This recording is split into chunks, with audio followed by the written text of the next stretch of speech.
Well, we're back again with another episode of Taming Teyvat. This time we'll go over the element system in Genshin Impact and how to use it to your own benefit. So starting off with the list of elements, there are a total of 7 elements in Genshin Impact: Anemo, Cryo, Dendro, Electro, Geo, Hydro and Pyro. Or in plain English, Wind, Frost, Nature, Lightning, Earth, Water and Fire. So the effects you can apply by themselves. Cryo will reduce a target's movement speed. Electro doesn't really do anything by itself, but it will spread to other enemies if they're in the same body of water and cause the electro-charged reaction. More on that later. Hydro makes a target wet, if you know what I'm saying. Pyro, unsurprisingly, sets a target on fire for a small amount of damage over time. So, the elemental combat system of Genshin Impact comes into full play when you start to combine the elements.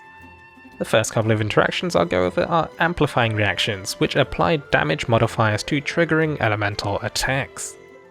The first of which is Vaporize. This is the combination of Pyro and Hydro. This causes the triggering element to deal bonus damage. Applying Hydro to Pyro causes double Hydro damage, and the other way around causes 1.5 times Pyro damage.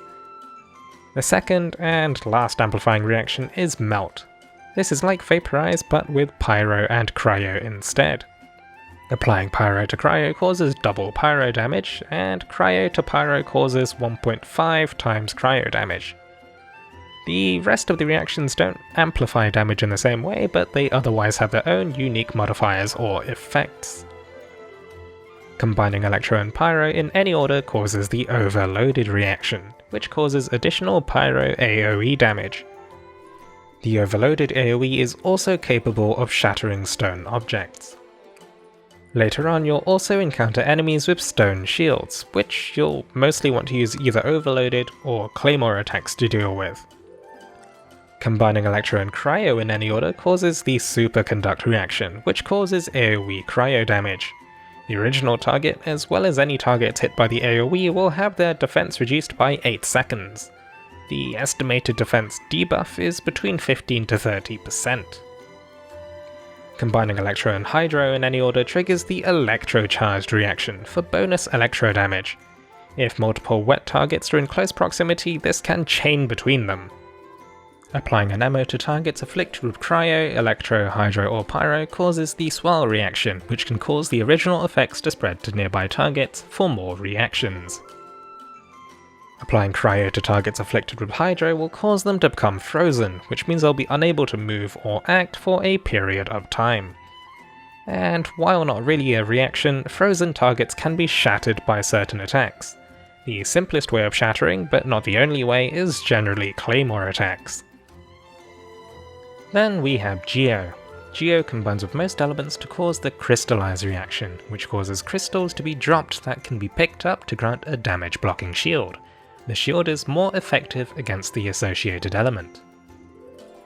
And while a bit of an odd reaction, applying Pyro to Dendro targets causes the target to burn for large amounts of damage. Typically this applies to burning wooden objects or brambles, or Dendro slimes, as well as wooden shields held by enemies. If you're looking for an infographic, the Twitter user Sunmolk has created one with the elemental reactions, so I'll put a link to that in the description. Becoming familiar with the advanced reactions is key to building effective team compositions. A future video on team compositions is planned, so be sure to subscribe to avoid missing it. If you'd like to join a growing community, consider joining the No Fluff Club Discord. The link is in the description down below. I'll also be streaming for the global launch of Genshin Impact, so if you'd like to catch that, consider following me on Twitch. As always, thank you very much for watching until the end. Take it easy, stay safe, and good luck with your future polls.